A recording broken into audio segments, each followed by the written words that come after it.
बहू, अरे तेरा काम निपटा है कि नहीं? अरे मम्मी जी, हाँ मम्मी जी, सारा काम हो गया। बस अब चलती हूँ मम्मी जी। चलती हूँ? तू कहाँ चल दी? वो मम्मी जी, मैंने आपको बताया था ना कि पापा की तबीयत ठीक नहीं है, इसलिए बस वहीं पर जा रही हूँ। अरे तू कल परसों तो मिलकर आई थी, आज फिर ये क्या मतलब आया? वो मम्मी जी क्या करूँ, फिर उनकी देखभाल करने वाला कोई नहीं है ना वहाँ पर। मम्मी जी, ना वो ढंग से खाना खा रहे हैं और ना ही अपना ध्यान रख रहे हैं। अब जाऊंगी मम्मी जी तो थोड़ा खाना बनाकर उन्हें खिला दूंगी और थोड़ा बहुत काम करके आ जाऊंगी मम्मी जी। ठीक है, जा। रोज की सिरदर्दी हो गई है तो। मम्मी, आज कुछ ज्यादा देर नहीं करती है भाभी ने आने में। हाँ बेटा, सोच तो मैं भी रही हूँ। क्या करूँ, मैं तो परेशान हो गई हूँ। परेशान करके रख दिया इसके बाप ने, पता नहीं कब ठीक होगा। अरे मम्मी, क्या बात कर रहे हो आप भी? भाभी मम्मी मजबूरी में चाहती हैं, कोई पार्टी करने तो जा नहीं रही हैं। अरे तू ज्यादा चपड़ चपड़ मत कर। मुझे भी पता है बेटा कि वो पार्टी करने नहीं जा रही है, मजबूरी में जा रही है। लेकिन ऐसे रोज रोज मायके में जाना अच्छा लगता है क्या? अरे बहू है वो इस घर की, इस घर के लिए उसकी कोई जिम्मेदारी बनती है नहीं बनती? अच्छा मम्मी, आप खुद बताइए, वो किसके सहारे छोड़े अपने बीमार पापा को? उनकी मम्मी पहले खत्म हो गई ना, उनके कोई भाई बहन है। कौन संभालेगा उनके पापा को, बताओ जरा। अरे तू ज्यादा हिमायती मत बन उसकी। मम्मी जी, आ गई महारानी। अरे सारी जिम्मेदारी मायके की निभानी है क्या? ससुराल है या नहीं, ये घर नहीं है क्या? यहाँ कोई जिम्मेदारी नहीं बनती है तेरी?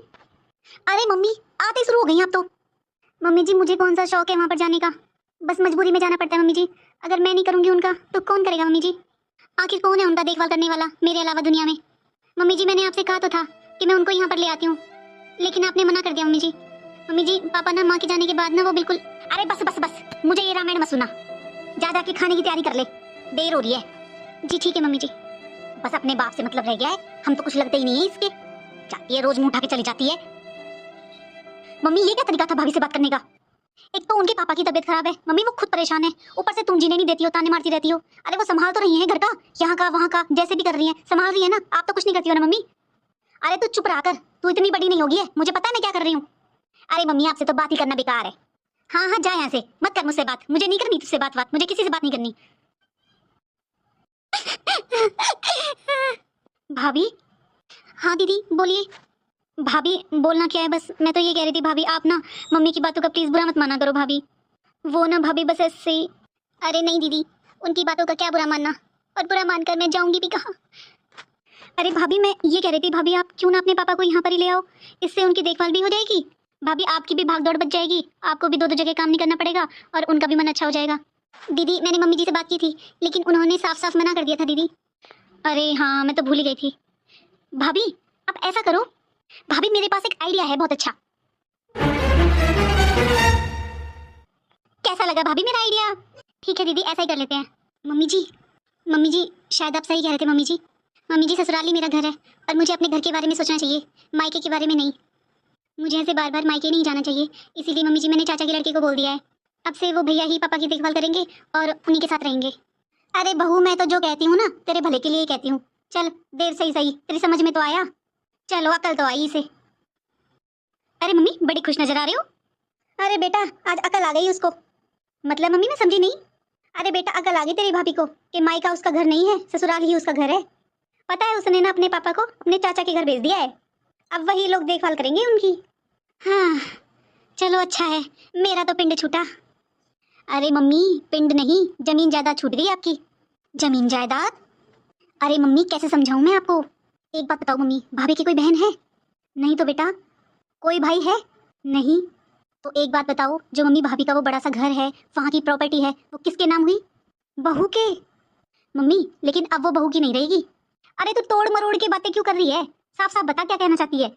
मम्मी देखो, मेरी बात सुनो सिंपल सी, अगर भाभी अपने पापा की देखभाल कर रही होती या उनके पापा यहाँ पर होते तो मम्मी कोई ऑब्जेक्शन उठाने वाला नहीं था, सारी प्रॉपर्टी भाभी के नाम होती। एक बात बताओ मम्मी, अगर उनके चाचा के लड़के सेवा करेंगे भाभी के पापा की, तो वो क्या कहेंगे फिर कि बहन सेवा तो हम कर रहे हैं तो फिर प्रॉपर्टी भी हमारी हुई ना। वो तो साफ साफ बोल देंगे कि भाई तुम्हारी प्रॉपर्टी नहीं है, सेवा हमने की है तो प्रॉपर्टी हमारी, वो आपकी कैसे हुई? अरे हाँ, तू सही कह रही है बेटा। हाँ, ये बात तो मेरे दिमाग में आई ना बेटा, मैंने तो सोचा ही नहीं इस बारे में। अब क्या करूं मैं? और बहू, उसने भी तो बोल दिया अपने चाचा के लड़के से कि वो सेवा कर लेगा उसके पापा की।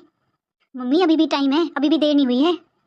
आप ना एक काम करो, भाभी को बोलो थोड़ा प्यार से बात कर लेना मम्मी, वो भाभी इतने में खुश हो जाती हैं।